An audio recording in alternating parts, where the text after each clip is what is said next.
A continuación, voy a dejar con ustedes a Jocelyn Lance, coordinador de respuesta rápida y resiliencia para América Latina y el Caribe de la Oficina de Ayuda Humanitaria de la Comisión Europea, ECO.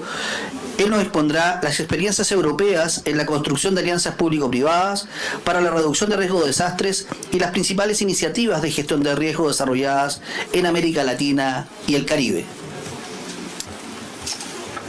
Bueno, muchas gracias. Primero quería agradecer por la invitación a l'UNEMI, CELA y a UNHCR. La presentación está en inglés, pero lo voy a hacer en español. Y justamente escuchando a Humberto, decía, es verdad, es la primera vez, yo pienso, que han invitado al Departamento de Ayuda Humanitaria de Protección Civil de la Unión Europea a hablar del sector privado.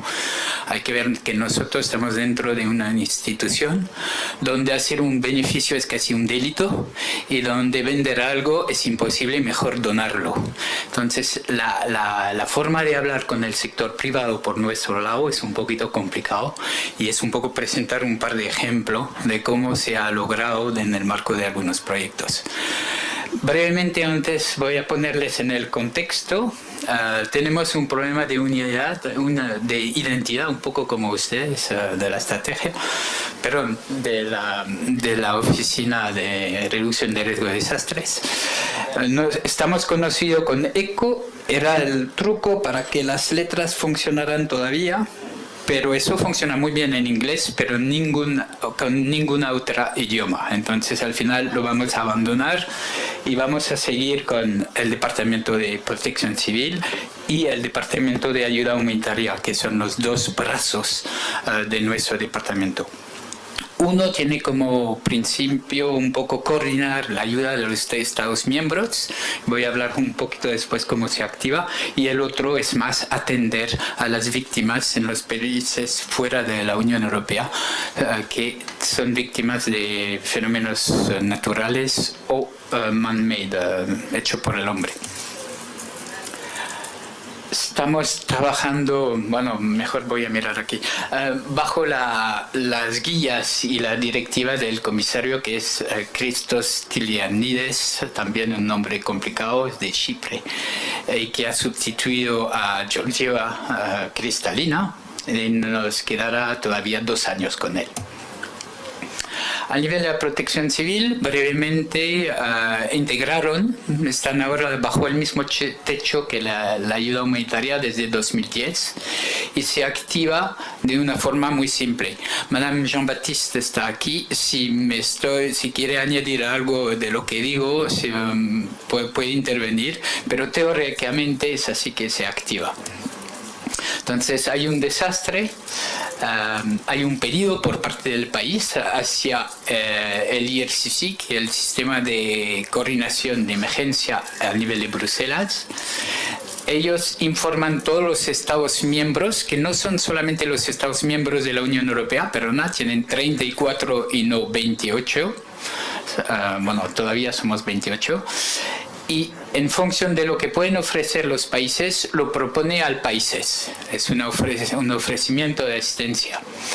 El país verifica si rechaza o acepta la ayuda y la manda de nuevo al sistema, que después vuelve y organiza el despliegue de los equipos y el transporte también, y mientras tanto verificamos un poco las necesidades para ver lo que falta. Más o menos es efectivamente una activación después de un impacto. El trabajo es más seguir un poquito los eventos, entonces lo que pasa 24 horas al día y todos los días de la semana, y hacen, por ejemplo, los 6 últimos meses, es un poco el número de eventos que se han seguido. Vemos que más o menos el promedio en el mes de información que recibimos son 13 por mes, es decir, uno casi cada 2 días. Ahora nuestro departamento, que funciona en paralela, y la idea es un poco de forma complementaria de lo que hacen ellos, está efectivamente a cabo o con la responsabilidad de asistir a todas las víctimas a nivel mundial. Hoy en día hay que admitir que la América Latina Caribe no es la prioridad. Todo focaliza más que todo con la crisis en Siria, lo de Nigeria, el Sahel, vemos también la zona de Grandes Lagos, Ucrania, son un poco lo que moviliza la ayuda humanitaria. Una cifra para darle una idea, nuestro presupuesto era de 6% para América Latina y Caribe y la ayuda humanitaria, el presupuesto global de la ayuda humanitaria es de 1.1 billones de euros, lo que es 0,6% del presupuesto de la Unión Europea, de la Comisión Europea, lo que es realmente una pequeña parte. Pero bueno, a la hora de trabajar con el sector privado, también nosotros lo que es importante es que los valores humanitarios, los principios humanitarios sean respetados. La humanidad, es decir, atender a todas las víctimas de forma independiente de ningún partido, no tomar parte por un lado, sin discriminación, y obviamente de una forma independiente de intereses económicos, políticos o militares. Ahora en la región, todo eso no se puede hacer sin unos socios con los cuales transitan estos fondos. En la región, si miran ahí, en los 22 últimos años, son los principales socios que tenemos, son Oxfam, ONGs, el Comité Internacional de la Cruz Roja Española, el Programa Mundial de Alimentos, Acción contra el Hambre, la Federación Internacional de la Cruz Roja, el ACNUR, y vemos PAHO también, y UNDP que llega en la posición 11. El tipo de ayuda, 4 sectores principales: la ayuda nutricional, obviamente, la parte albergues, la parte asistencia médica y la parte agua y saneamiento. Obviamente estos 4 sectores podemos efectivamente trabajar con el sector privado y de hecho trabajamos con el sector privado en el sentido que estos productos están comprados generalmente y en prioridad a nivel local. La parte importante también es intentar que esta ayuda llegue a los lugares donde hay necesidades. Ahí es una foto de Haití, efectivamente es en la carretera hacia Dannemarie, que es también a veces los desafíos el transporte. Entonces, estamos invirtiendo también en reducción de riesgos de desastres. De eso no hay que confundir, no somos inversionistas para nada, pero la idea es un poco ver cómo optimizar un poco o limitar los gastos en la respuesta. Son solamente curvas de año tras año, un poco lo que se ha gastado en la región y lo que se ha invertido en reducción de riesgo de desastre, más que todo en preparación ante desastre. Vemos que hay una tendencia al aumento y tenemos más o menos, esos son los números de proyectos por año en preparación ante desastre.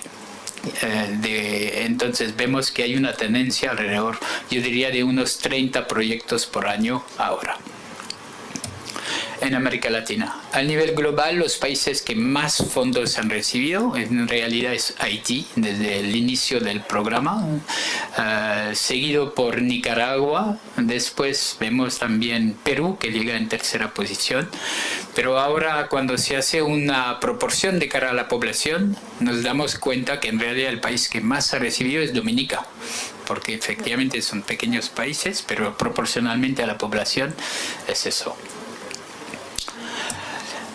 Ahora unas breves experiencias. Ojo, de las 32 proyectos que tenemos por año, tampoco hay tantas, pero son ejemplos de lo que podríamos considerar como ejemplos exitosos de lo que se ha logrado hacer en el marco de preparación ante desastre con nuestros socios en la región. Empezamos con el Caribe y empezó con Haití. Eso es un trabajo que se hizo con Copy y Gold, dos ONGs, pero en coordinación con esta organización, que es una asociación de 25 compañías privadas y que son parte del Sistema Nacional de Gestión de Riesgo. La idea es conectar al sector privado con esta organización, lo que ha permitido complementar con productos del sector privado de Haití a las acciones que estaban hechas de ayuda humanitaria en el país. La otra es con las compañías telefónicas. Hemos visto con Digicel y Orange, en los dos casos, en Haití y en República Dominicana, para pasar mensajes sobre el cólera, buenas prácticas, mandar SMS gratis, mandar también para los sistemas de alertas. Es un actor clave que realmente hace la diferencia porque multiplica en muy poco tiempo la capacidad que hubiera tenido un proyecto solo. Yo veía, hemos empezado, por ejemplo, en la República Dominicana con Pau, se distribuyó 100 teléfonos con el proyecto cuando Orange ha llegado con 500 o 1500, perdón, teléfonos. Es decir, en nada de tiempo hay un efecto multiplicador. Y la otra, pero es una asociación ahí en República Dominicana entre el Parque Industrial ahí en Pisa, también en la Asociación de Industria y de Empresas en la INA y también de la Zona Franca de Nigua. Son 3 asociaciones que representan un total de 38, 28 y 26 empresas por cada respectivamente estas asociaciones y facilitan también el acceso a productos gratis que complementan los proyectos, el transporte, también dejan espacios para hacer formaciones y todo. Entonces también eso está hecho con el PNUD, pero es también algo que funciona bien y que merece ser también reforzado. A nivel de América del Sur, tenemos un ejemplo en Colombia, que es muy interesante, se habló. El problema de perder el trabajo es también con los desplazamientos, es también un problema a tomar en cuenta. En este caso, el Comité Internacional de la Cruz Roja identifica un poco los beneficiarios, más o menos 1000 familias por año. Les ayuda mientras para hacer su currículum, para tener un poco de dinero mientras están haciendo la formación. Y la asociación SENA, ellos están en contacto con más de 100 compañías privadas para meterles en contacto con el mundo profesional y que consiguen trabajo. Vemos que el tipo de trabajo que se ha conseguido es de aseo, hotelería, vigilancia, manufactura, restaurante, un poquito de todo, pero hablamos de una intervención en más de 13 ciudades, es decir, una conexión con el sector privado bastante amplia. En Perú, otro ejemplo, no voy a ir en los detalles porque la señora Amelia Yotop, que no conozco, no sé. Lo va a hacer más en detalle esta tarde y es algo que he iniciado, es decir, para explicar que no es algo que llega de un proyecto al otro, es algo que empezó con el PMA, con el problema de almacenamiento de comida, de transporte de comida. Entonces casi era obligatorio asociarse con el privado y ahora llegamos a realmente unos protocolos, una integración, unos acuerdos con el grupo empresarial de apoyo en caso de desastre en Perú. Es un ejemplo bastante completo y bueno, lo veremos más en detalle esta tarde. A nivel de Nicaragua y de Guatemala, empezamos por Guatemala, yo diría 2 iniciativas para cerrar esta presentación, pero esta vez un poquito diferente, enfocando en un sector privado dedicado a un tema particular. Ahí hablamos de las empresas que producen el azúcar. Hay que ver que estamos en una zona donde 80% de las tierras está utilizado para hacer azúcar. Entonces, si no contamos con estas personas, estos productores, es muy difícil tener un impacto en la gestión de riesgo de esta zona.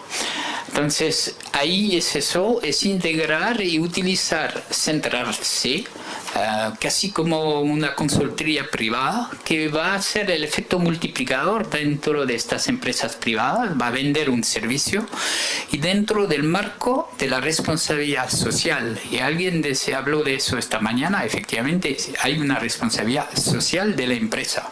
Es un actor social, igual tiene que ser un actor social. Entonces, dentro de esta responsabilidad se integra la noción de reducción de riesgo de desastres. Además, en paralelo hay el ICC, que para el Instituto de Cambio Climático, que ha sido creado por el sector privado, por las empresas azucareras, y que aseguran la asistencia técnica. Entonces, tenemos ahí un enlace bastante impactante, bastante coherente en un sector bien definido. La misma cosa podríamos decir en Honduras con las maquilas.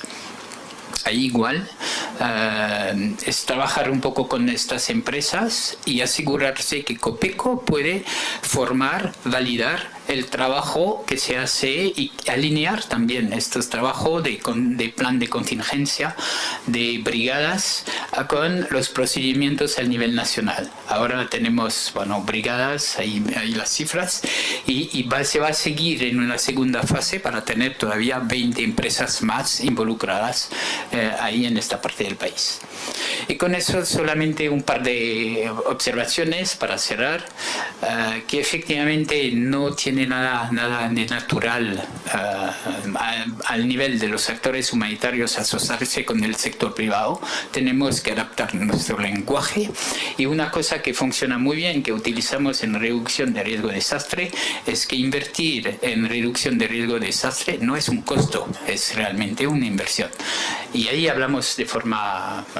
Y decir que va a haber beneficio, efectivamente, tampoco hay que tener vergüenza, mismo siendo humanitario, si se genera beneficio en paralelo a eso. La otra cosa es que efectivamente hay una complementariedad. El sector privado puede dar servicios que ni la cooperación ni el sector público puede hacer. Y después hay realmente una voluntad del sector privado de estar parte del juego. Les interesa para su imagen a veces, para su marketing en algunos casos, y otros solamente para su responsabilidad social. Entonces hay que realmente tenerles parte del equipo. Después, para facilitar el sistema de alerta temprana, efectivamente son claves, lo hemos visto en sectores de comunicación, pero no solamente. Después también lo hacen de maravilla y mucho mejor que nosotros a la hora de el famoso scaling up. No somos expertos a la hora de hacer este efecto multiplicador, cuando en realidad tienen expertos en el sector privado y lo hacen mucho mejor con otros propósitos, pero ¿por qué no poner esta competencia al servicio de mensajes de reducción de riesgo de desastre? Obviamente nos queda espacios para los mejoramientos, yo diría hay que tener eso, y solamente para acabar, efectivamente es alguien que puede hacer la diferencia para desarrollar más comunidades resilientes. Y con eso quería acabar, agradecer por la asistencia, y para más informaciones he puesto los nombres de mis compañeros que ayudaron en esta presentación aquí. Muchas gracias. Agradecemos la presentación de Jocelyn Lance.